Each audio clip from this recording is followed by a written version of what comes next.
AnswerStock begins now with man-child Matty Owens and veteran millionaire trader Superman. How's it going? Good. How's everyone doing today? Pretty good. Yourself? Excellent. Very good. Very good. So, topic is on the floor. What do you guys think is going to happen in February 2016? Now that the markets have dropped, are we due for more dropping or a little bit of a bounce? You tell us. Well, I think it's always better to focus on individual stock setups, both long and short, than trying to predict the overall market because a lot of it's guessing. You aren't allowed on CNBC. Get off CNBC forever. Right. You are going against what CNBC stands for, which is cocked, nuts, bullshit, and more cock. I mean, I'll tell you what the market has been doing. You are not a cock, and you are not full of bullshit. You are not allowed on CNBC. Ever. No bullshit allowed. I think what the market has been doing and individual stocks have been doing has been going up and down in certain ranges. And so what I've more been trying to focus on is the psychology of certain individual stocks, the trading ranges that they're going up and down in with the market, and forming trade plans from that. But as far as what the market does in February, you know, there's a lot of factors that will play into that. What do you think, Matty? Oh, like I said last time we spoke, 1930 was key to hold. I think there's a lot of downside momentum still left in the overall market. Statistically speaking, February usually is a continuation move of January, and as we get to mid-month February, things can get very, very nasty very, very quickly. We're in kind of a covet zone right now statistically. Like this week alone has some bullish tendencies, but it's been bullish to some extent, but every pop again has just been a nice shorting opportunity, which I have taken full advantage of. So yeah, I'm loving this failed bounce. I want absolute panic, partially because I want like a day or a week or a year off because I'm fat as shit and I just want to like chill for once. But at the same time, I think it's also good when it's a slower market. There's not as many plays. Students can really focus on one or two plays that are hot, and they can really learn rather than, the past few years there's been like 10, 20 plays every day. There's not much learning been going on because you're afraid of missing out on a play. So I'm all for the bear. I think we need a Sodom and Gomorrah-like, fire to just wipe out everybody. And, those of us who are prepared and safe and have seen stuff like this before, we are the future leaders like Russell Crowe and Noah. All right, let's get to today's first question. It is from Saad. And what is all of your guys' rules for holding stocks overnight? For example, ELMD is a big winner, earnings winner today. Should I hold this overnight? I'm already up about 10%. What would you do? This is for everybody. I would take partial profits if I was up 10% for sure. And also, if you're asking that question, you probably shouldn't be stock trading, in my opinion. Whoa! This is AnswerStock. I know, but still, you shouldn't ask questions if you should. What, are you not supposed to watch AnswerStock? I already have all the answers. I'm not going to watch AnswerStock. I'm going to create God stock. No, I'm just saying, like, that's scary. That's a scary question for me when people ask. But the truth is, you haven't seen scary questions. Someone in my chat room the other day said, hey, my broker isn't letting me put in orders on a Saturday. I woke up early to trade. Is there something wrong with my broker? That's a scary question, okay? Anywho, I'm just saying, if you're up by 10% in my book, you should probably take partial, if not 75% profits into something like that, and then reevaluate the situation. Just like agree. If you make Paul, what do you think? Yeah. I'm going to agree with Matt on every end of the spectrum that he mentioned. One is this market, what I'm teaching my students is you have to be much more aggressive, take profits, partial profits, full profits, because the market's going up and down, in a range right now. Now, some of you people think it's going to just crash, and maybe it's going to crash, but when you have profits long and short, you have to be much more aggressive taking them. And also, I do think that traders that are asking other people what they should do on a trade should be spending more time studying and learning before they're trading. And I think that's what Matt meant exactly. And that's why we teach, because we want to teach people how to be able to make their own decisions, have their own trade plan. So. Correct. That is a great answer. And it's not about following anybody else's alerts. It's not following anybody else's picks. You have to make your own plans. You have to decide what is comfortable for you. Some people are risk takers and they're like, screw it. I'm just going to hold overnight. Some people are going to be like, I don't want any overnight risk. I'm not going to be able to sleep tonight. So you have to do what's right for you. And we're all different. This is what makes trading difficult. This is what makes teaching trading difficult. So be comfortable, you know. Just because I say something that works for me, it's not necessarily going to work for you.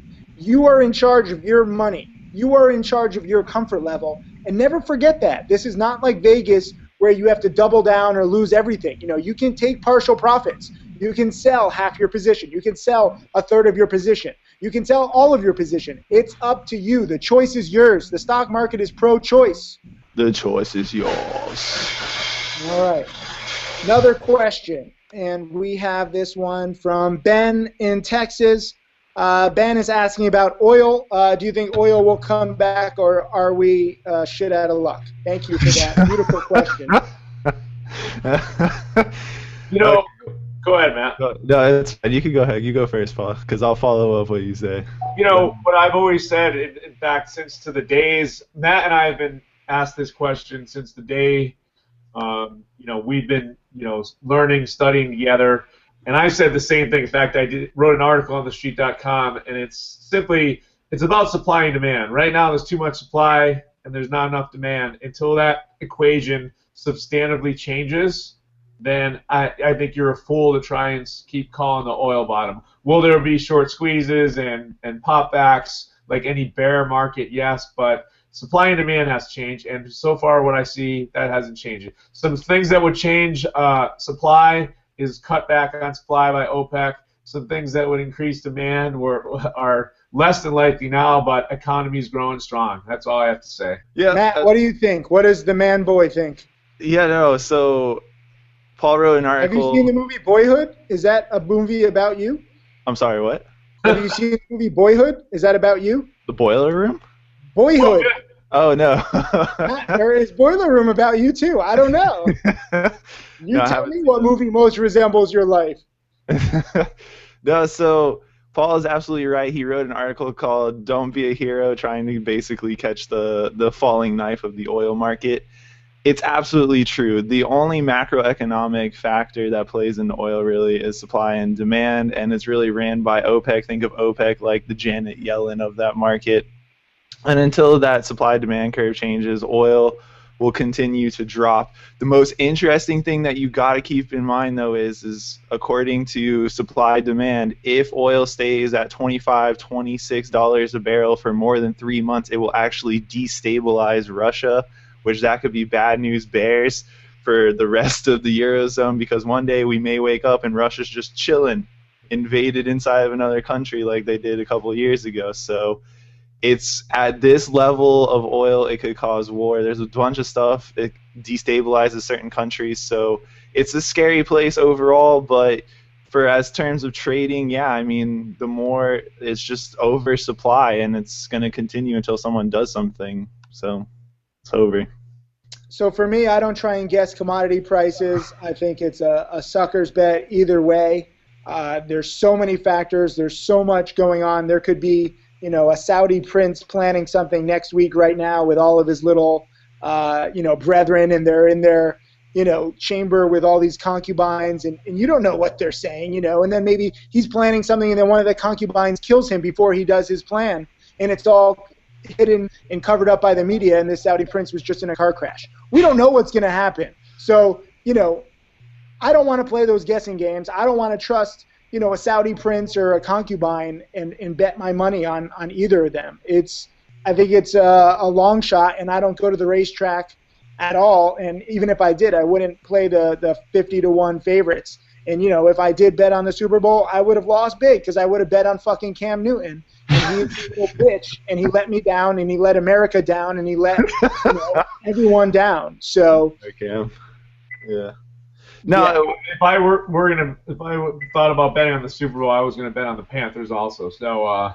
But that's why we don't bet on sports, because people like Cam Newton let us down. Right. and it's a good, harsh, lesson on reality, and that's why it's better to bet on stocks where, especially for me, bet on failure, so. Yeah, but we're not trying. The point is like when we talk about OPEC, we're not trying to determine overall directionality day to day. It's just the overall macro is if there's more supply, therefore demand will go down, and therefore the oil market will go down. You could make an academic case for longs. You can make an academic case for shorts, and each one has 50 or 100 different indicators going for it, and yet you're going to know where oil is going. Is just, I'm sorry, that's not what I think, was going to make you a lot of money or make listeners a lot of money. Maybe you in particular, Maddie, because you are the man-boy genius. But listeners, a lot of people, they ain't geniuses. I'm not a genius. So for me, I have to think like, a dumb person. So never go full retard and never bet on against oil. These are simple rules ingrained in you when you get a bar mitzvah. Yeah. I'm just saying it's a lot different, but so. Cool. One more question from everybody. This is a good non-stock market question. What do you guys think about Instagram? This is from Johnny in Wichita, and Johnny wants to get on Instagram, but he wants to see if you guys have been enjoying it. He notices we're all on Instagram. Paul. Dead silence. I personally enjoy Instagram both from a business marketing perspective and just from a social media user. You get to choose what you want to see in your it's like you do on Facebook, and I think it's great. Paul, what is it that you see on Instagram? There's some business things. There's some individual friends. Yeah, buddy, you know what I'm talking about. Okay, and I think it's very useful too, both professionally and personally. I'll leave it at that. Yeah, there you go. Maddie, what do you think of Instagram? I like Instagram. It's taken a while for me to get used to. I never. It's complicated, like the Da Vinci Code. I've never been into Twitter or Instagram, but when I started trading, it became a whole new thing for me. So Twitter just crashed, by the way. I'm sorry, what? Twitter? Twitter just reported earnings down nearly 10%. Twitter is almost a penny stock. Pretty crazy how poorly managed a hot social media property is. I haven't seen anything this bad since MySpace. They lowered estimates, but they guided revenue down pretty big. That's not. They're just fucking terrible. They're fucking terrible. That's it. I like Twitter. I like Twitter. Like, we're talking about all the social. I actually like Twitter. Me too. Maybe one of the best out of all the social media. It's too bad. Except for the fact that you guys are smart. You have to remember that you're millionaires. You're smarter than most people. Most people are like 140 characters. Have you ever seen the movie Idiocracy? I mean, that's the majority of the world. They can't figure out Twitter. Instagram is more popular because it's simple pictures. Right. It's simple hashtags. Twitter, you actually have to make, like, if you want a lot of retweets, you have to make, like, good points. And most people are not capable of that. So for you guys, you have a different experience, That's what you have to think of. I see more than anybody of all of these different social platforms. I'm not trying to put down the human race. The human race does that on their own. But the point is that you have your own perspectives, and me, I have my own perspective, but I think I'm probably like one of the dumbest millionaires. You guys are too smart. But I'm trying to bring it down a level, I'm like, well, I have nothing here that proves that I'm an idiot, but I think I do that on every TV appearance pretty well. So no, you guys are the minority. You're very smart. Paul, you're in Mensa, aren't you? Haha.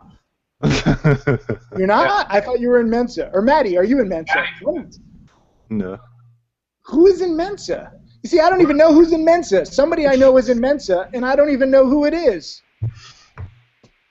It's beautiful to be transparent. I think it's also good practice just to talk about your life. I know this is like all new with social media, but in the coming years, I'm excited to see the applications built on the simple applications right now. Like for social media, we're all basically, like those ape men, like just like hitting things with bones and playing with fire. That's basically where we are with social media. Imagine where we're going to be 5, 10, 20 years from now. So I just joined Snapchat.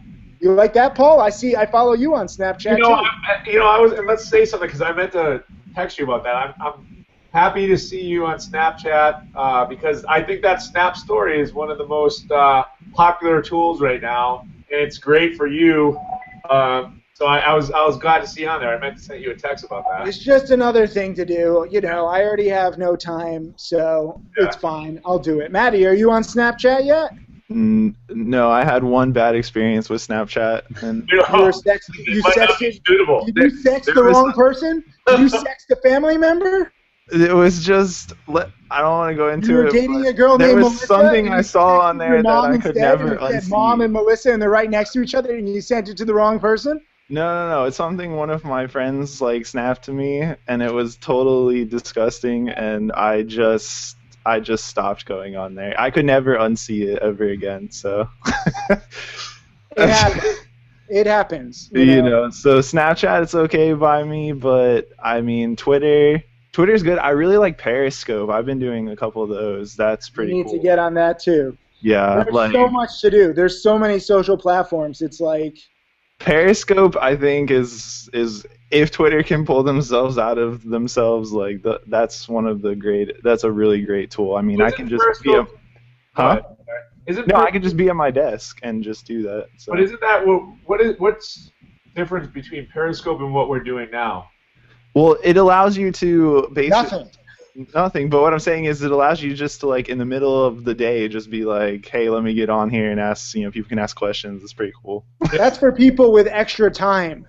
No, I just didn't understand Periscope. That's why I thought it's just live streaming. So. Yeah, it is. Maddie, once you create a Millionaire like Paul and I have, you don't have extra time to be like, "Oh, let's just chat." We are inundated with people hitting us up, and Paul is inundated with women being like, "Please, I want to have your baby." And we can't just do that with everybody. We need to cut them off. Be like, "I'm sorry, okay? This is not Delivery Man. That movie sucked." So we have to be a little selfish with our time. Paul, how did our shout-out go that one time? Did you get a lot of TV emails? Yes, I did get some messages. Paul can't handle it. There's so many. It is insane, okay? We need to be more efficient with our time. We're going to finish this episode right now. Paul has to go back to, his lady callers. Matt has to go to his hair appointment. I got to go to my trainer. Hit up admin@timothysykes.com for AnswerStock. We'll answer your questions next week. Peace.